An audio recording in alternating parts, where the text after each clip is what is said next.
Getting settled. Hi, everyone. Thank you so much for being here tonight. My name is Allie Weinstein. My pronouns are she, her.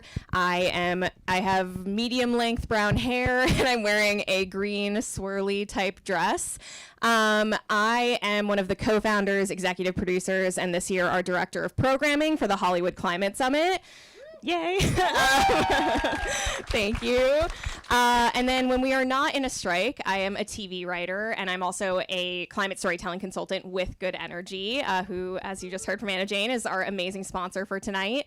So I'm so excited to be moderating this conversation with the incredible Ilana Peña. Ilana, do you want to introduce yourself? Sure. Hi, my name is Ilana. Thank you, Allie, and all of these amazing organizations for having us. I also have medium length brown hair. My pronouns are she, her, and I'm trying something new today. I'm wearing sort of like a black romper with like a white button-down shirt. It's the first time I'm sort of doing this combo. You can tell me after if it worked. And I'm also, when it's not a strike, I'm a TV and film writer. I created and ran Diary of a Future President, which was on Disney Plus and is no longer there because they took off a bunch of things. That's it. And tonight we have an incredible panel for you. We have Lindsey Villareal, we have Zoanne Clack, and we have Victor Fresco. I'm going to let them introduce themselves. Lindsey. Hey, I'm Lindsey. I'm a TV writer, primarily genre writer. Say what I have on, right? I've some pleather pants, white pleather, and a black shirt, and I also have the hairstyle of the girl that's in the first episode of Black Mirror this season. Oh, I'm Zoanne Clack, she, her, and I have blondish auburn twists provided by some person, thank you. And black WJ Strong shirt because I haven't been home since the rally, and some black and white pants. And I've been writing for Grey's Anatomy for 2 decades, and now I'm going to be co-showrunner of our sister show, Station 19, whenever we come back. Woo! Woo! My name is Victor Fresco. I have no hair. Thank you for forcing me to admit that. I'm wearing dark jeans, green. I just got them, not sure about them yet. White shirt and a jacket. I've created a couple of shows. I just did something called Unstable, which is probably why I'm here, for Netflix, and Santa Clarita Diet for Netflix before that. I did a show called Better Off Ted, which made fun of corporate culture, and so I've been writing for over 30 years. Incredible. And we were supposed to have Karissa Valencia on the panel tonight as well, but unfortunately she has the flu, so she couldn't make it, but I highly encourage you to check out her show Spirit Rangers on Netflix. It's really incredible. Yeah, so I think we can just jump into things. Let's get into it. Does this work? Okay, cool. Hello, everyone. So you've all portrayed climate in your shows, from subtle to more direct, and always in fun ways that are so authentic to your stories. Unstable, particularly, was very funny. We wanted you to talk a little bit about your creative process. Where did you start? Did you start with character or setting or the issue? Just talking about how it went. So this started, this was a show with Rob Lowe and his son based on their real life relationship, and so I got attached to it off of that one line, basically. So it started with their character, and then my job was to grow it into a series, and I had done shows in like the world of science, which I like. I don't know why. I like science nerds are kind of fun and funny for me to write. So I set it in biotech, because I was comfortable in that world, and then for me, we knew that the Rob character was going to own this company, and then the challenge would be how do we make him likable, because he's very handsome. In the show, he's very successful and wealthy, and most people in that demographic, for me, I don't like. So that was the challenge for me, and I also wanted to be able to say something, and the more I've written, the more I want my shows to have more import to them, which is not typically what we look for in comedy, but it's become more important to me. So once we set in biotech, then it became, well, what is the project? I mean, there's a lot of stuff that goes into creating a show and characters and relationships. But as far as like the basics of what the setting is, it became, what is he working on? That's going to be of interest to me. So I'm interested in carbon capture. I thought that would be, let him do something heroic and aspirational and lovely, rather than just be a rich guy trying to make a lot of money. So I had this idea of, what if he is working on a way to capture carbon, which is something people are working on, and rather than just sink it into the ground, use it for something, which is also something people are working on. So he is, in the show, he is now the what's pulling us through all 8 episodes is he's trying to figure out, he and his company, a way to capture carbon and use it to make concrete, which is actually something people are doing. It's a $4 trillion a year industry worldwide. It's a huge industry, and it would lock up carbon for 1,000 years if you can capture carbon, turn it into an aggregate, and make concrete. So that's what it became. That's the holy grail that he's chasing. And at the first season, he comes up with a prototype for it. And obviously, they have to get it up to scale. So the creative process for me starts with character and relationships. And then we try and find a setting that's going to be fun to write and entertaining and funny. And then I'm trying to also put out some sort of positive message or positive goal into the world also.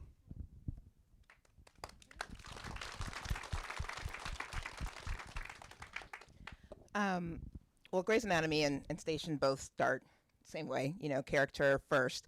But in the particular episode that I'm actually mostly here for is this episode called Hotter Than Hell, where we dramatized the heat wave that happened in Seattle. We were like a year later, but, based on fact. And we actually started that one on the issue of climate change. We just really wanted to tell some climate change story. Because I don't know if you've followed the kind of the life of Grey's Anatomy over the 2 decades. We've become a lot more issue focused as we've gone along, and it's because of the evolution of society and what kind of society will take. Because when Grey's started, it was revolutionary to just have like Black characters in power positions, and now we're talking about who those characters are and what the Blackness means to them and how that makes them who they are. So now we're actually talking about it. So it's been an evolution that's just followed society. So in this case, we were definitely just looking at what can we do for climate change. And one of the things that the writer Jamie Dimbo really wanted to investigate was, like, in a hospital system, in an infrastructure that's not prepared for this sort of thing, if the HVAC went down in that hospital system, how would that affect the hospital and the patients and care? And just kind of highlighting the fact that we're not prepared for this sort of thing. And these are happening. This is happening. And, this is based on reality. And what's also been interesting in the evolution of the show is that we actually had this one episode, maybe like season 3 or 4, where we had these older ladies who were in this ice storm. We called them like the ice princesses. And, back then it was like, oh, well, they'll just go with it because that doesn't really happen in Seattle. But now I feel like all you would have to say is, oh, climate change. And everybody would be like, okay. It doesn't matter if it doesn't happen. It could, because of climate change and because of everything that's going on. But yeah, so one of the things that was really interesting about the episode is that we really, really wanted to have some sort of environmental climate change patient that was their diagnosis or their injury was directly related to climate change in general and not just this one heat wave. And it was really hard for us to like find that. We were unable to like find that patient because there was a lot of environmental things that we would kind of need to set up and explain. And, if we're just going to do it in one episode, we really couldn't delve into it. So I feel like in the future, we would really need to like have like an arc for someone to really show like how the environment has affected their health directly and how climate change has affected that. So that was an interesting kind of like, thing that we didn't really get to accomplish, but we are really focused on just trying to tell the story of how this can affect your lives.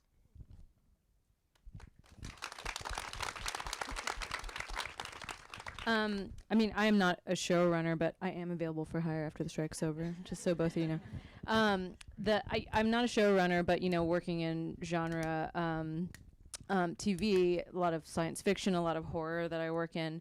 I think that's always just kind of where your mind's at when you're in the room. You're always kind of a futurist. You're always kind of forward thinking and creating scenarios in which climate always affects the story. So that becomes part of the conversation that comes into your minds, I think, as a room of people. But I mean, personally, the sample that gets me hired is a story about a family in Texas who lives near the Eagle Forge Shale, a very low income Latina family, and they will not leave their home, even though it's killing them. So it's like, for me, I start with a character that I know in a place that I know well.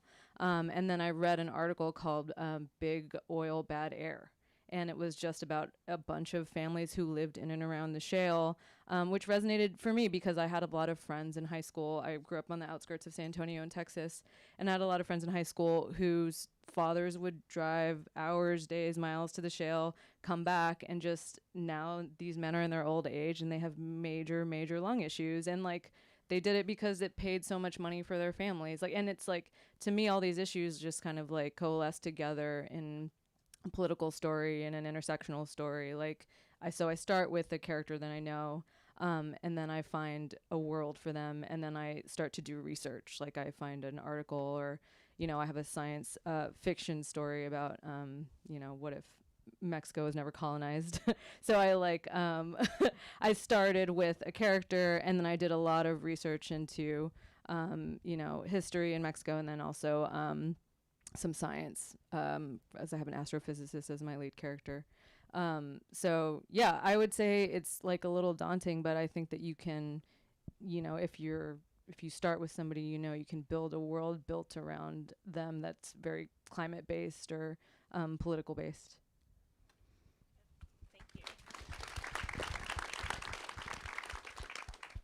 So I'm actually going to jump over to Ilana. And, you know, a lot of young people, 3/4 of them, feel frightened for the future because of the climate crisis, and I think a lot of other intersecting issues. And so Ilana's show Diary is targeted towards kids and young adults. So I was curious, how do you address the climate crisis or other intersecting issues in a younger children's show without triggering that anxiety? And how do you highlight kind of the hope within that for your audience? Yeah, well, I think that I always, it's funny, when I was like pitching my show and I wrote the pilot, I never necessarily thought of it as a show for kids. It was a show about kids. And when you write about an age group and it's on Disney Plus, there's a certain demographic of people that watch it. And so as, you know, we got picked up, we realized that we kind of had a responsibility, and everything that our characters were doing and interacting with, I took very seriously, because I was like, people are watching this whose brains aren't formed yet. And like, it's, you know, it's always a daunting task to put something on screen, but I very much felt the responsibility. And I think, you know, there's a lot in my show, the character, we know that she becomes president in the future. And so we also were creating a character who, you know, in a similar but different Rob Lowe way, had to be like intrinsically good. Because we didn't want to think that the future had, you know, and every single episode she had to learn something that could make her a good leader in the future. And I mean, the character first approach has always been, this is not a climate issue, but it's a Cuban American character. And I really wanted to tell a story about how she didn't speak Spanish, because I'm Cuban American and I don't speak Spanish. And the episode we wanted was 203. And we tried so long to make the story and the characters work with that issue. And it's just not the story that the characters wanted to tell at that moment. And that's okay. We did it in other ways. We had her, at one point, she was like, my mom's going to think I'm the Spanish word for failure, which is one line, but people can feel seen by one line. And I think listening to your characters and listening to the kinds of stories they want to tell helps not trigger that kind of anxiety, because it's natural and it's what they're doing and it's what they're going through. And also the same way that like intersectional representation, I'm a big proponent of casual representation. I never thought of my show as like a Latinx show. I just thought of it as a show. And in that casualness, people can feel represented and seen. And that's the same way for exploring issues, right? Like if you present it as an issue with a capital I and you say, and these kids are anxious in the show, then the people watching it are going to be anxious. If you present it as casual, I mean, we had a character who was in student government, who was running for things, who was up against like, you know, the Trump-esque boy that was running against her. And you present it as she's doing it and she's succeeding and like she has her setbacks, but she gets up, and it's not presented as this scary, triggering thing. It's something that a character that you recognize yourself in and love is doing. So we just need to present people doing it and we don't have to do a lot of fanfare. It's a single use. You know, we don't have to see single-use plastic. We don't have to see straws. It's little things like that, and making that kind of a change can have more of an impact than we think. 100%.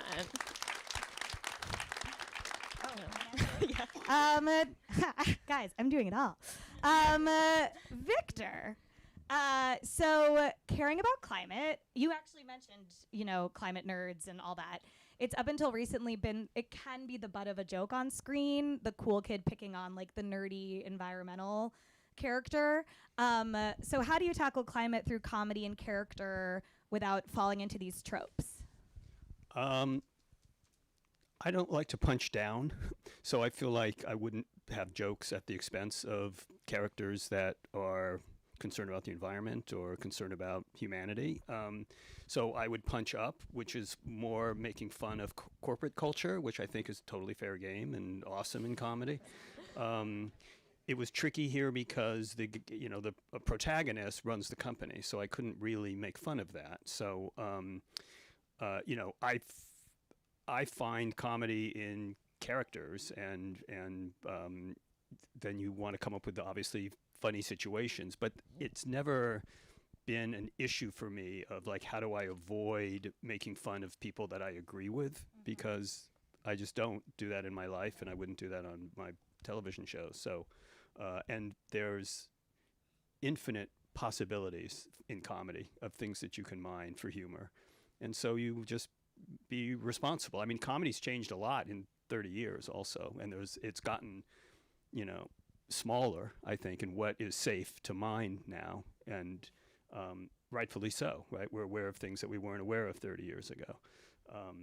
But, you know, I surround myself with a lot of really talented, funny people in the writer's room, and we come up with funny situations and funny people.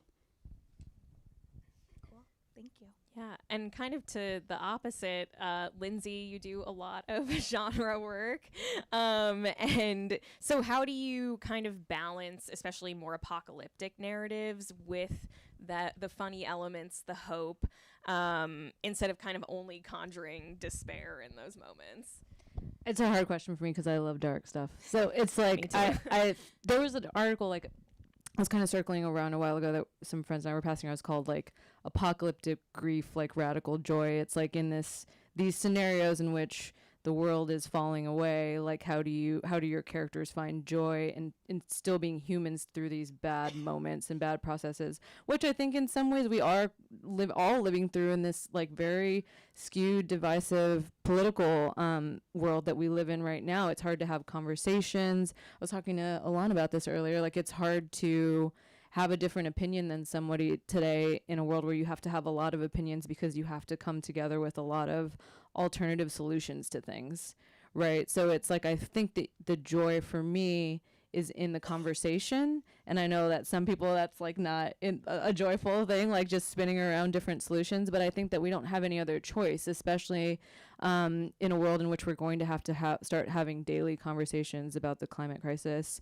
that we're going through. I think our characters need to find some joy in coming together as a community you know, and I was talking to Victor about this too, is like I've found myself drawn to stories where communities are coming together, an ensemble group of people is coming together to find a solution to things.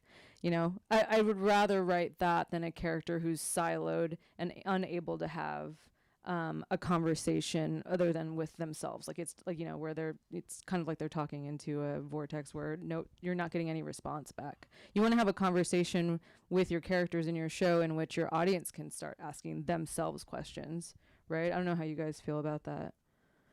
But, I mean, I don't know, I'm not like trying to have a conversation. I was like, I don't know, I like panels better where everybody's talking and throwing out ideas. But I don't know, I think that it's I feel Totally. like totally. I just think that it is hard to find joy in such dire topics, but we have to live, and we have to, like, even in, like, as we've been going through this strike, you have to, like, be a human through these things that are really hard.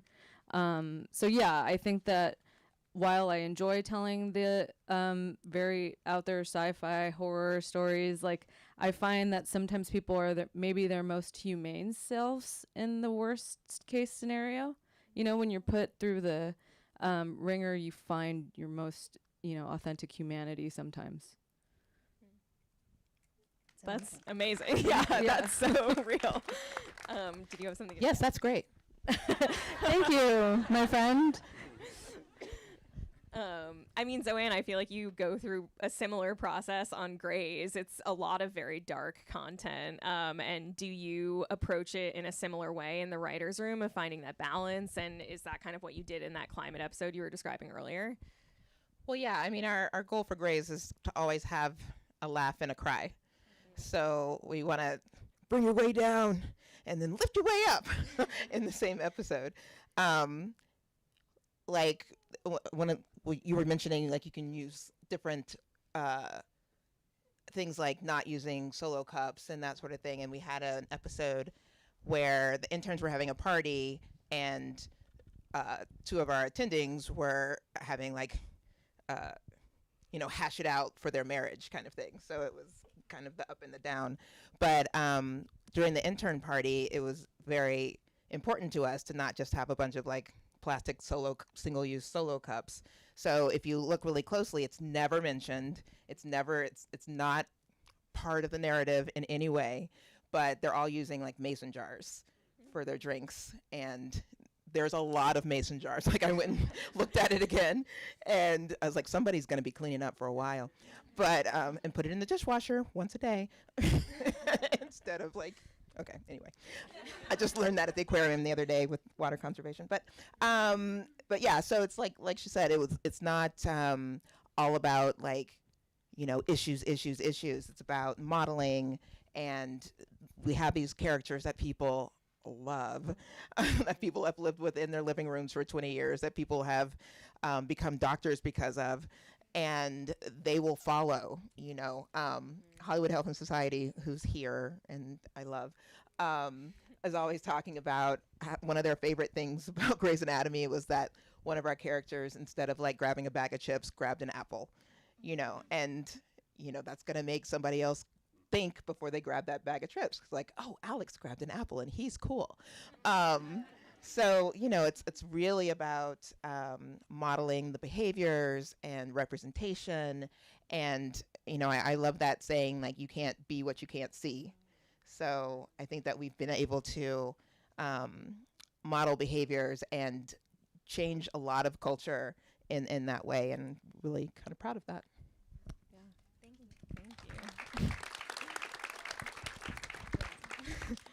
So, a lot of writers tell us that they are daunted by the scale of climate change and don't know where to start, or they feel they have to be an expert in it, or they don't want to be too preachy or dark or political.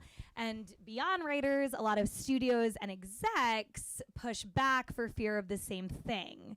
So can you talk a little bit, and you've touched on it a little bit, if you have any stories, specifically about any issues that you've tried to broach, talk about how you've avoided being preachy or only doom and gloom, or maybe how you've pushed up against when other people have called you that.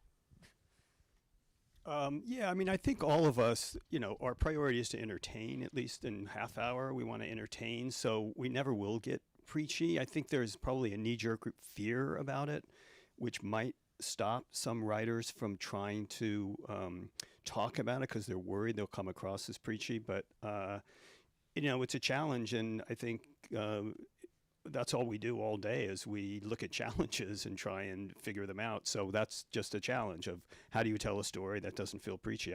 The only pushback that I got was they thought what I just described to you was the premise of our show was too complicated, that the audience wouldn't track it. So then it became my mission to how do I explain it in 2 lines in a comedy, and it's doable. You can make it funny, and you can just explain what you don't go to the whiteboard and draw out what's happening. That's the challenge, is how can I make this humorous and make it clear what they're doing. Other than that, they were fine, but they were concerned. The preachiness or the complexity concerned them, and then that concern went away when we figured out how to say it. It's not that complicated. I just feel like everything can be navigated if you decide what you want to do. And this has given me, I think, an advantage of having done this long enough, and so I don't let their voices influence me too much. And as a newer writer might, that you have your mission and then you want to hear what they say, but you don't want to necessarily do what they say. And make them feel heard. And often they have, they know their audience, or they think they know their audience. And then how do we navigate that too, so we as show creators can still do the shows that we want to do? Yeah. Oh, do you want to? Oh, I was just going to say I've experienced similar feedback in writers' rooms of pitch and climate stories, and they're too complicated to people. And I think so much of that is also about a lack of familiarity, and that's so much why we need more climate education within the space. Thank you. Because if people were more familiar with those ideas, they wouldn't automatically be like, oh, that's too complicated to explain to an audience. Because exactly what you're saying, Victor, like once you break it down, it's really a very simple pitch. And often I would have people pitch after that, and their ideas were 10 times as complicated. They just didn't understand where my idea was coming from. Yeah, I mean, we're taking carbon out of the air and using it to make concrete. That's not that complicated. But they looked at that as oh, there's 2 steps there, and how do you do? And it's oh my God, can't they just be doing something simple? So yeah. On our show, we talk to a lot of experts, and one of the things that we always try to say at the end of the call is is there any issue or any public health message or anything that you really want to put out there? Not saying we're going to do it, but we want to know what it is. So we get all of this information, and whatever doesn't feed the story and feed the character journey gets dropped. So we're not going to be able to say every little detail that we wanted to put out there. So we're just feeding the story, and we're hoping that the audience will then take what they have seen and push forward with it and find out all these other details. And one thing we started on Grey's was a Twitter account, which I'm not excited about anymore, but but we have a Twitter account that basically will tell the behind this, all the stuff that we got from the experts that we couldn't put on the show, so you can find stuff there, or we'll give you a reference, to look up more information. And it's kind of a jump off point. We're not trying to educate the world, but we're trying to give you the little things that will kind of take you through, and hopefully you've learned without knowing you've learned, because you've just been entertained. Yeah, feeding the story is a great way to put it. I mean, I would say to writers, just don't be afraid to learn. You know what I mean? Or do the research or educate yourself.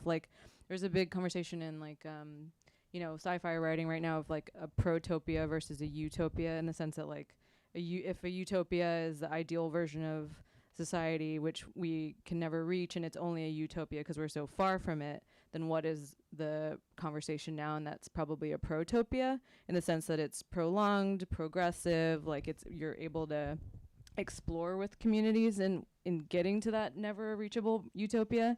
So it's like educate yourself, like find ways to learn and learn with other people. And feeding the story is like the main thing. It's like, remember on The Purge one time we were trying to like, there was like a sifting gas story that was gonna affect the entire like community or something, and we were like drawing planes and like spending the whole day yelling at each other, like that would never happen. Like there's like, you know, logic police in the room of like trying to dissect the story so much that I think happens in a lot of like genre stories. And at the end of the day in the episode, it was like literally one line. Like it's like what, because it was something that the character said that was emotional, right? It's like you spend a lot of time sifting through the complicated narrative in your story the same way you do in life, like sifting through complicated concepts to understand your point of view. The same way you should do in a show is like, you know, what is most important in the character's mind story, what's going to progress the story forward. And that is like a way to tell a climate story. I think if you are interested in it, just like start start doing the research, start educating yourself, and like put it on paper. I also think climate, I think one of the reasons people get scared is like climate change feels like such like an issue and when really like the Grey's Anatomy, the basis of that episode is it's hot. Like you didn't have to like, it's not like you were like going deep inside. It was hot, and that affected the characters and that affected the story.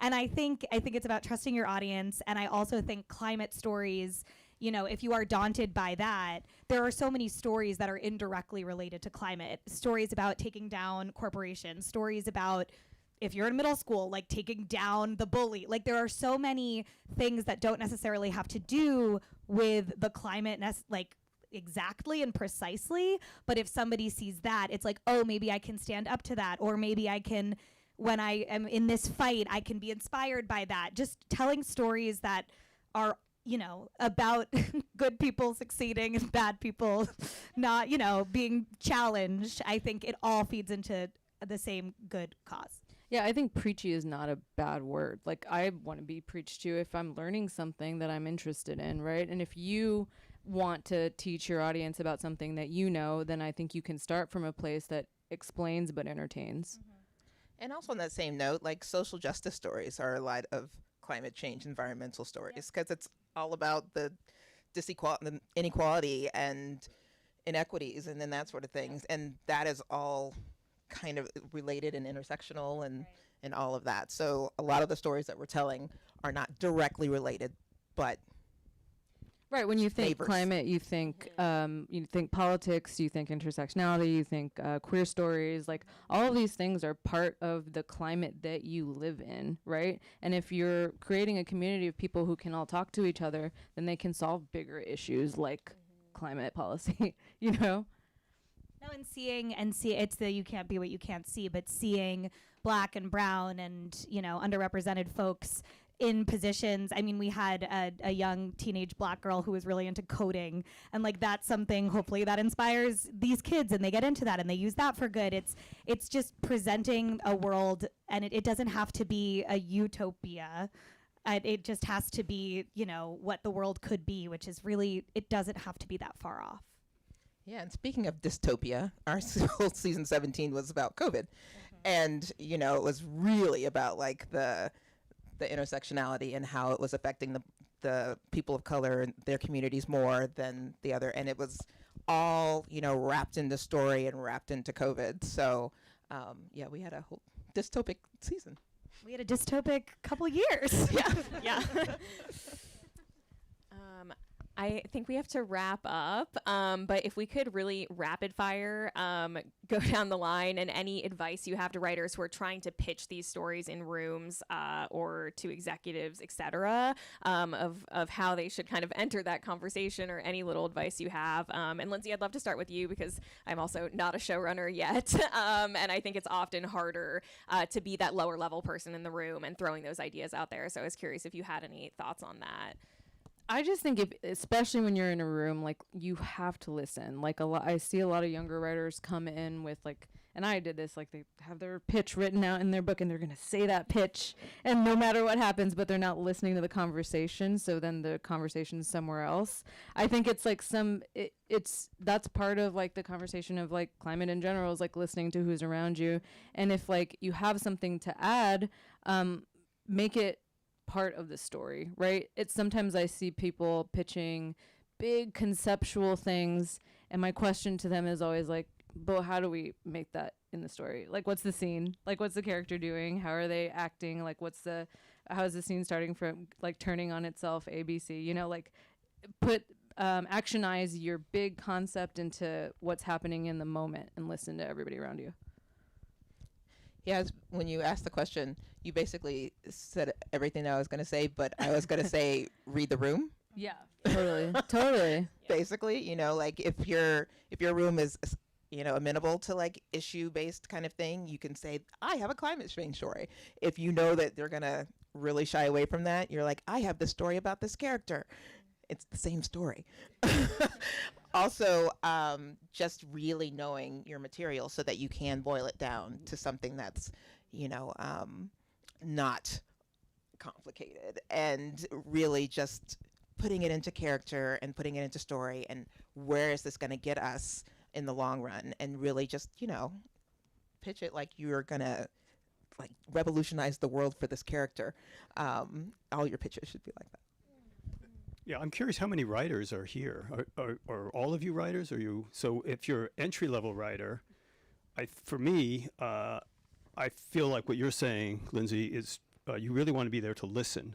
And I think entry-level writers often, or newer writers, make the mistake of feeling that they're being judged by how much they participate.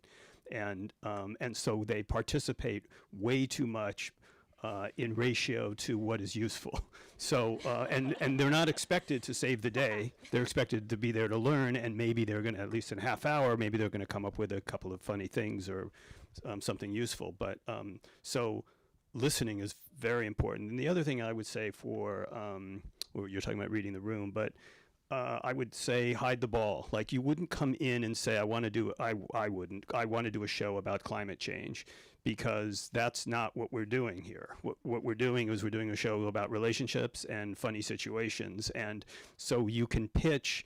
So when I say hide the ball, it's not a show, and Unstable is not a show about climate change, but we hid the ball, right? There's something in there about it, but it's not one of the top 5 things you would say the show is about. So, and that goes with, I think, if you're in a room and pitching stories, you're going to pitch the story of like, what's a really fun, funny, interesting, character-driven story. And yes, and it also has this element to it. If you start with that element, I think it will, at least in half hour, I think it would scare people. That's not what the business is that they're interested in. And similarly, I think if you go into a room and pitch a streaming service or a network, you don't want to start with, this is a show about climate change, because they're not in the business of educating. They might not admit that, but they are not in that business, and they don't care about that business. They just want people to be entertained and amused. And if, it's our agenda of our big, us lefties in Hollywood, how they see us, to do our thing. That's not what they want. So you got to come at them with like, what are executives looking for, and then how can I kind of hide the medicine, I think, of what you want to say. Yeah, I mean, all of that. I also think it's to that point, if you're pitching, or if you are taking something out, it's not going in and being like, here's a show where XYZ is going to save the world. What is your personal connection to it? What Lindsey was talking about living in Texas and that family, like that, only Lindsey could write that particular story in that moment. And I think that is something that executives, I mean, who knows what it'll be after this strike, but it is always, and I, just as a producer, when like I'm looking for writers to work with, it's, why do you care? Is this something that you just like know is a buzzy issue, or is it something that really means something to you? And then the character and the story and the drive always comes from there. Like, I was watching the Grey's Anatomy Heatwave episode, and it's like that the characters' journeys were so informed by the heat wave. It was like, I need this, the heat wave is stopping me from getting that. And it's a personal connection leads to a character connection, which leads to a good story. 100%. And I think, you know, to Lindsey's point earlier, community is such a huge part of this, and that's why we do the Hollywood Climate Summit, so all of you can find a community to rely on to practice pitching these stories. And my advice is always, like, rely on your community in the writer's room. If you have an ally that's an upper level writer, pitch them the story first, you know, get their advice. Or it's like, I often at times, if I felt like I couldn't be heard, have just been like, hey, I have this idea, would you mind pitching it for me? And they do, you know, so it's like about relying on that community within the space as well. And yeah, I think that's a great point to wrap on. I really hope you all find some community in the next few days. We're really excited to hopefully see you tomorrow and Friday at our conference at the Academy, and then Saturday for some yoga and a concert. Thank you everyone so much. And we have a party outside, so go grab a drink, go grab some amazing vegan food, and we'll see you out there.